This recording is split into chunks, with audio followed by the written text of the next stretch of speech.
Before TikTok made parody its love language, before memes became marketing, before creators understood how humor hacks the algorithm, there was one man, one very cumbersome instrument, and a master plan to stay weird as fuck and own all of it.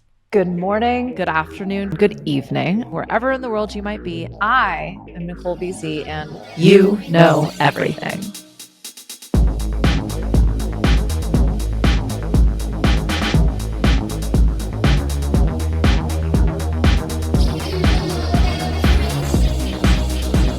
Okay, y'all, I was just as surprised as you are about to be when this creator, musician, disruptor, game changer, rule breaker, trailblazer shot across my bow.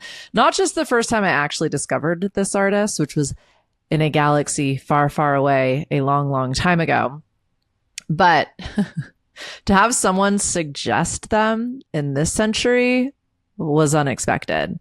And this is my disclaimer I have offered for every one of these episodes. I am not an expert. I'm not trying to be an expert. By no means am I suggesting that this disruptor deserves to be here more than any other. And I think you're going to find some nuances and some new threads of commonality with this particular creative.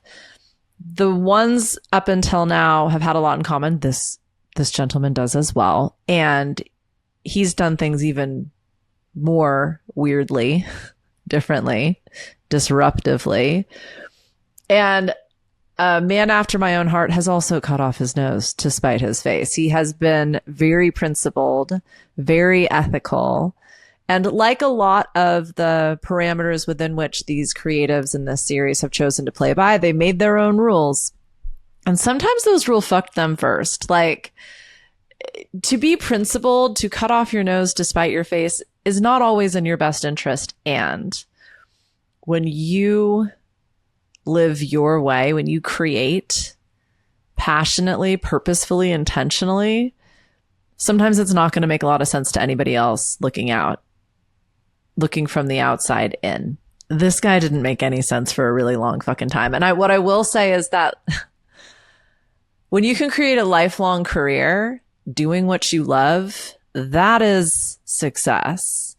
I've spent a lot of time also disclaiming my definitions of success because one might argue that you have to be famous and rich in order to make this list. And no, but also in order to get attention at this level so that I can look back on your entire body of work across decades, or even just your entire body of work over the last year or so, there's a certain level of notoriety that garners this review, right? So if you don't know, you are about to know. And the playlist for this will be well worth your listen. Ladies and gentlemen, I am talking about the one, the only, the inimitable, yet very imitative Weird Al Yankovic. This accordion-wielding outlier turned parody into a publishing empire. If I could have a polka accordion loop playing in the background without some publisher, aka YouTube, getting upset with me about it, that's what would be happening right now.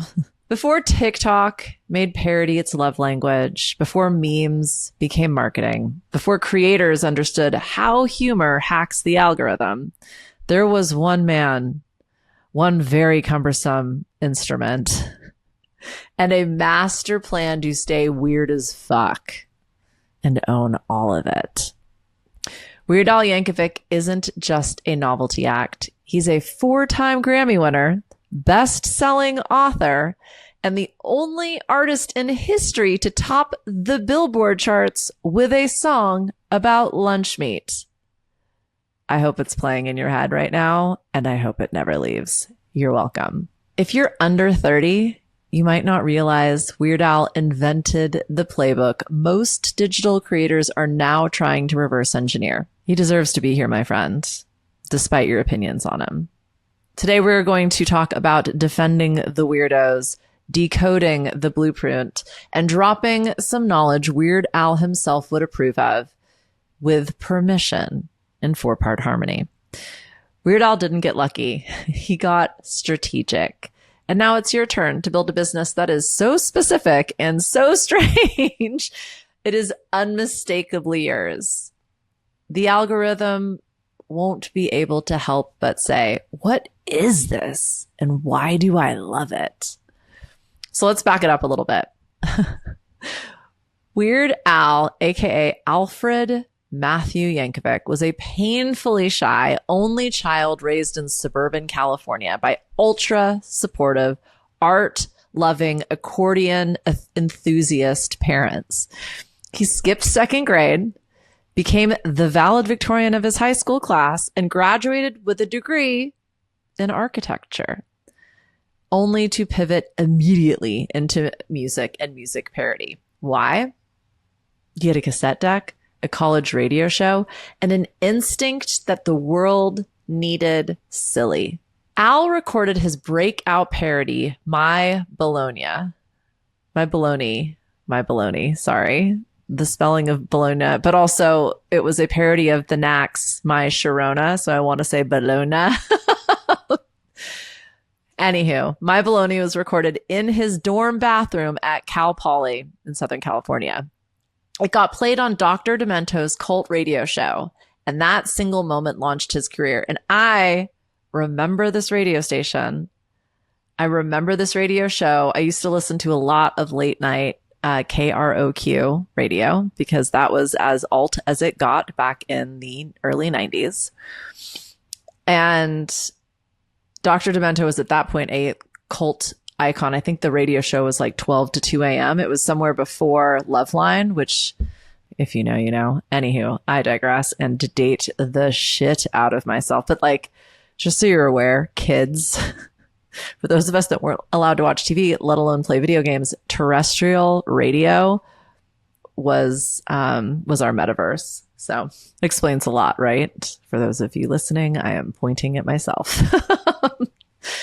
By 1984, Eat It, a parody of Michael Jackson's Beat It, hit number 12 on the Billboard Hot 100, and I absolutely remember that video. Jackson himself personally approved of the spoof. He loved it. And that was part of Weird Al's secret recipe. He always got permission. Over his career, he won 5 Grammys, sold over 12 million albums, and created a media empire of his albums, of his music videos, of TV shows, and even a star-studded biopic starring Harry Potter himself, Daniel Radcliffe. Weird Al doesn't exist in a vacuum. He belongs to the sacred lineage of jester, of trickster energy, of creators who made weird into their business model. Yeah, I know. I think I've said weird in every single episode. And this dude is weird. He's Weird Al. But I think a couple spring to mind in terms of his genesis. And then there's one very, very special artist who I think would offer his genesis to Weird Al. But if any of you haven't watched Saturday Night or don't know of my unhealthy obsession with Saturday Night Live, one of the original performers on the opening show was Andy Kaufman. Absolute genius, weaponized confusion as comedy, blending performance and persona until no one knew what was real. And if Andy Kaufman and Weird Al aren't simpatico, I don't know what that word means. Julie Brown, I don't know if you remember Julie Brown. She put out a parody album. She used Valley Girl satire to take aim at gender, politics, and fame long before Gen Z thought camp was revolutionary. She was a real fucking character, and her album was like my anthem growing up. It was what got me through family road trips and the multiple schools that I went through in childhood. I just had my little cassette player, and my downtown Julie Brown was an MTV VJ, not to be confused with Julie Brown, the singer and comedian. She was fucking hilarious. Anywho, if you are familiar with those two, you probably know where I'm going with in terms of an artist. You can probably thank Weird Al for literally paving the way for him in all ways. Bo Burnham, arguably Al's millennial successor, who said in 2013, Weird Al showed us you could write dumb songs that were actually smart. So if you're a creator today, you're standing on the shoulders of Weird Al. The algorithm is his accordion. So let's talk about how he turned parody into property, why he never released a song without artist approval, without those permissions that I was mentioning earlier, and how that actually was the secret to his success. He built a 40-year legacy. And we'll walk away with 3 business lessons from a man in a Hawaiian shirt who played the long game like a Wall Street wizard. So Weird Al isn't just funny. He's copyright law savvy. He didn't just parody for laughs. He built an IP empire while teaching a masterclass in ethical entrepreneurship. So U.S. copyright law protects parody as quote unquote fair use. That means Weird Al didn't need permission to spoof songs, but he always asked anyway. Why? He felt like it was the right thing to do. He recognized and credited the giants upon whose shoulders he stood. And I think that is something we are drastically denying right now in our own sort of creative content development, more now, faster again, brouhaha. Rarely do I see people. And in fact, they will recognize I'm being fucking lazy here. Artist ? If you know who to credit, tell me. That's a different podcast. Did you hear me climbing up onto my soapbox? I'm not even going there. Back to Weird Al. Perhaps he can just be the example from which we can all learn and emulate. Al refused to release Amish Paradise, his parody of Coolio's Gangster's Paradise, until he thought he had permission. I'm laughing because these videos were hilarious, you guys. A misunderstanding led to Kuehl being pissed off, but instead of doubling down, Al apologized publicly and refused to perform the song live for years. That integrity paid off. Kuehl eventually came around and admitted Al's a cool dude. And guess what? The song soared after that. Prince consistently denied permission for Al to parody his songs, so Al never did. He even avoided eye contact with Prince at the American Music Awards as per request. He respected people's wishes. He didn't make a thing about it. He didn't talk shit about them. He asked for permission, and if they said no, he believed them. When Michael Jackson approved Eat It and Fat, he set the precedent for artist-backed parody. Al always returned the respect, even thanking Michael for allowing him to exist at scale. Again, that partnership thread, right? This wasn't about playing nice. It wasn't about leveraging opportunities. It was strategic consent culture. Al knew that by working with artists and not against them, he could build long-term credibility, industry goodwill, and have 0 lawsuits over 40 years. This means Al owns 100% of his parody lyrics. He licenses the backing music, owns the visuals, controls distribution, and he built a multi-decade revenue stream out of literal jokes. Again, a common thread. He created a win-win-win. Everybody is benefiting from these creative assets. He didn't just parody. He requested permission, sent royalties, and turned nerdy humor into a bulletproof business infrastructure. That's why his career has never been sued out of existence, and he still sells out stadiums. I mean, how many hip hop artists and sample artists have you heard getting entire albums stalled out because they couldn't get permissions to release 15 seconds of a song because they never asked in the first place? Let's think about this in terms of business, creative entrepreneurship. You have an idea, you want to do something different, and let's make it quote unquote boring. I wanted to really think through this one because Weird Al does not feel applicable, right? Like, I don't know a lot of people who would go, let's do what he's doing. But you know what I'm going to ask? What would Weird Al do? Let's say you are launching a smart home company, a smart home service company. So you service people who want or have smart homes to elevate their experience, to make it even smarter. You get what I'm saying? You know what I'm talking about. Let's say you're scaling nationally, right? So you're a home services entrepreneur who's had some success in your local community. You've taken it outside of your county, shire, wherever you live, and you're going interstate. You're going national, baby. That's the vision. So you're launching your flagship service, your signature offering in 3 new cities. You know your competition. We're going to call them Best Buy-A-Bear for this example. And you know what they do. They've got clunky installs. Their nerd team is robotic customer service. Everybody's reading from a script and they upsell like it's fucking guacamole in 2011. What would Weird Al do? He would study them like a parody artist. He would watch every customer journey video. He would map every install checklist. Shit, he'd probably hire them to do an install in his own home just to see how they work. He'd pull the FAQ from their dusty ass website and spoof the fuck out of it. Then he would flip it.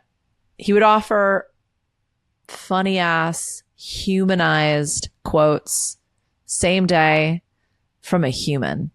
No script. He'd employ the local comedic circuit. He'd add the smart home whisperer package, a hotline with a real human at the end to help you when your smart home started acting dumb. He would put diagnostic software in a wraparound branded fanny pack with a sticker that says, yes, this system is smarter than your daddy. And then he'd follow up with a fruit basket. Why? Why not? Acknowledge your inspiration because you didn't copy, you clarified the market. That's Weird Al 101. Elevate the joke so it becomes a better product. Maybe record a ridiculous but true explainer video in the style of a tasteless exercise video from the 70s. But instead of push-ups and squats, it's noob moves and tech snafus only a boomer could pull off. Your clients will watch it and your brand becomes the one they trust because it tells the truth. It's a kitsch, classic, cult call out. And it's fun. Smart House doesn't bleed fun to me, but when you make fun of the concept in and of itself, when you call out your biggest competitor for their dorky ass, like boring business model, you differentiate yourself. What would Weird Al do? He'd take Best Buy-A-Bear's dusty pitch deck and turn it into a Love, Death, Robots puppet show. And then he'd book $3 million in contracts off the back of it because he proved he understood the market better than they did. Weird Al didn't just pop off. He stuck around for decades.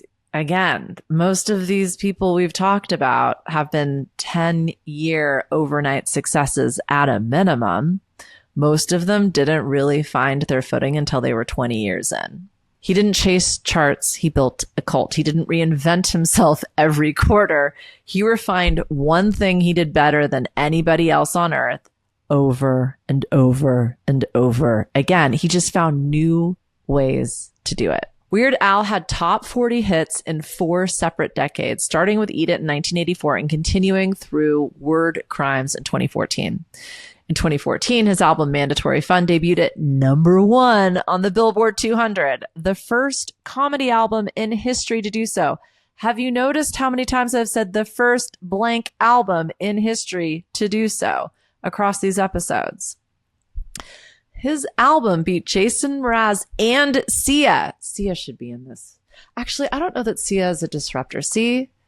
That's what I mean. Not everybody gets to qualify themselves as disruptor. I'm obsessed with Sia and her songwriting, but did she disrupt the industry? I don't think so, but I digress. Weird Al wasn't just a novelty. He was a business strategist, executed Harvard Business School flawlessly.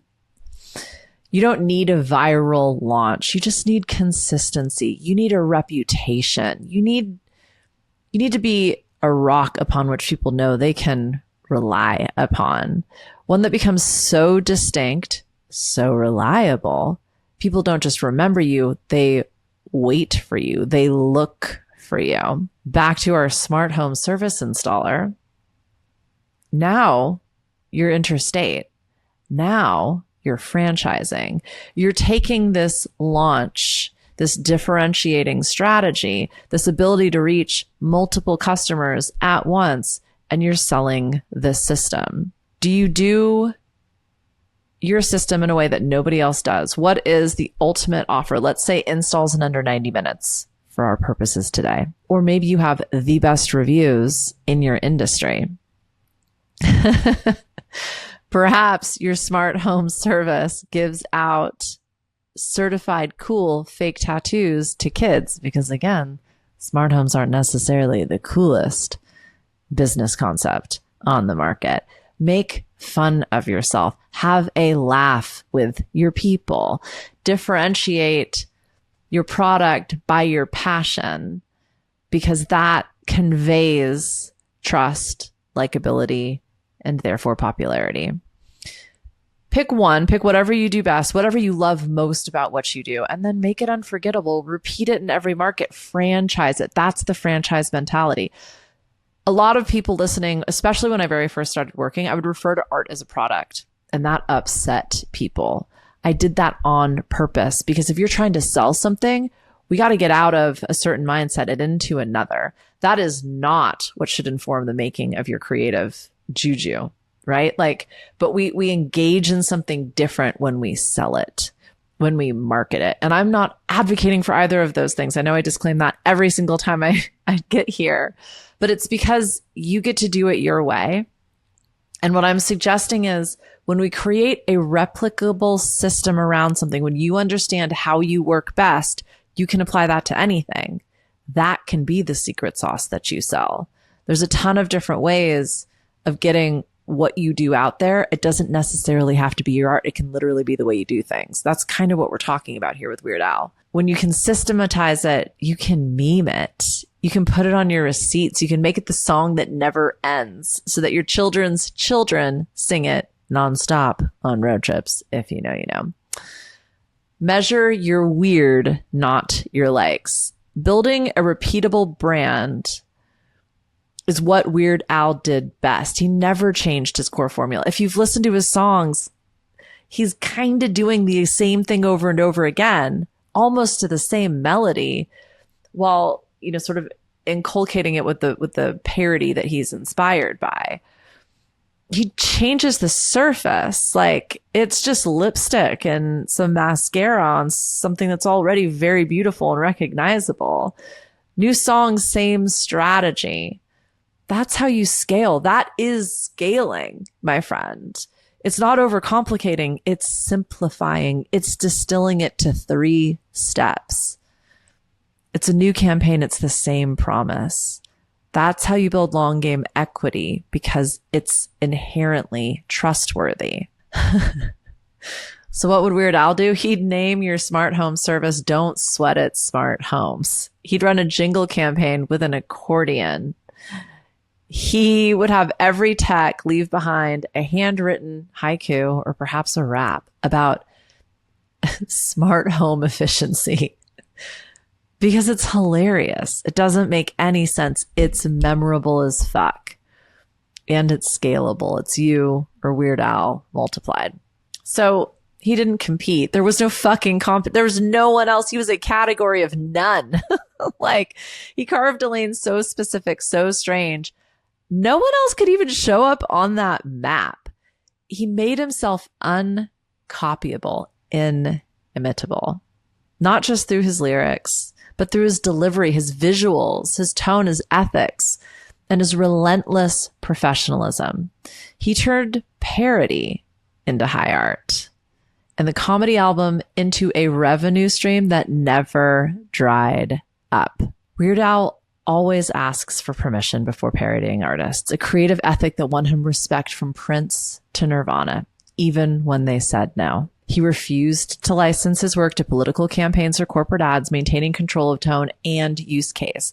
That was something he was very vocal about, and he's spoken at a lot of music business conferences about the responsibility of having a platform and recognizing how influential you are especially when your music is put in front of kids. And he never, ever underestimated the power of humor and play, but also the power of words. And I feel like despite how absolutely ridiculous he showed up, I mean, he was clown-like at best.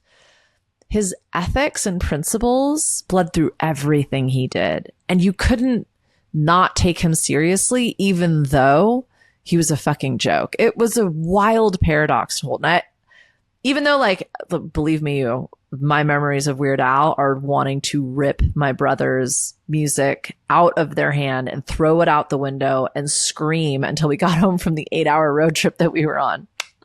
But like, even remembering that now, there was still respect. Like, I still got how clever and how creative those songs were. And quite how fucking catchy as well. I mean, they will be in your head forever.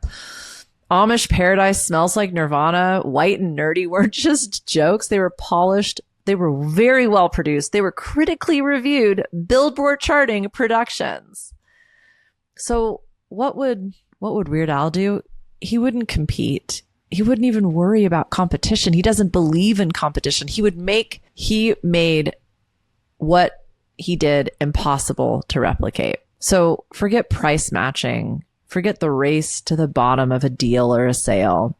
The Weird Al model is make your product so specific, so creative, so artful, so bizarrely well thought out.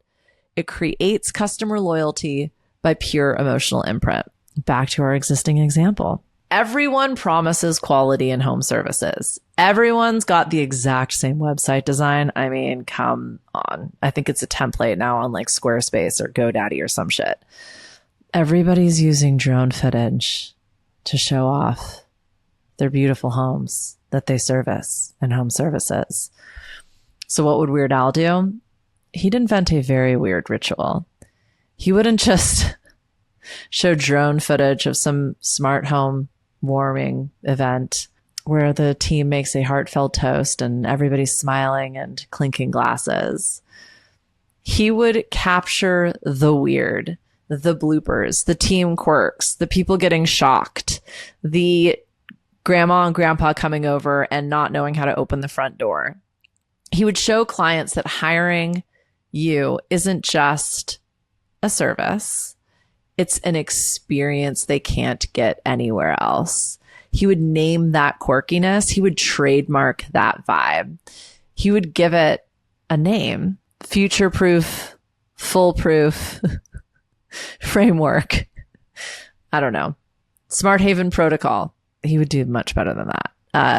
But he would make it something worth bragging about. Something that as someone who had hired, I would feel pretty fucking cool saying, well, I got the smart service. Happy ending. The service would be worth repeating. It would get caught in your head just as much as the catchy jingle he would write. He would make a song about zoning permits. He'd launch a client testimonial reel featuring accordions. He'd have a Netflix docu-miniseries about one insane client install that went viral for all the right reasons. Because the truth is, people remember what you make them feel. Weird makes you memorable. Memorable makes you referable. And referable, that's that category of one energy you're going for. So yeah, and as much as you might not feel like Weird Al has a lot of entrepreneurial takeaways, I think he absolutely disrupted the industry. I don't think that's what we're debating here. But how can it be applied to you and to what you do? There are some key takeaways there. Leap without needing an endorsement. I don't think anyone told Weird Al that My Bologna was going to be a cult favorite and would pave the way for a chart-topping Michael Jackson spoof. Be brave enough to try it. Be courageous enough to go first. Weird Al didn't wait for parody to become a genre. He made it one.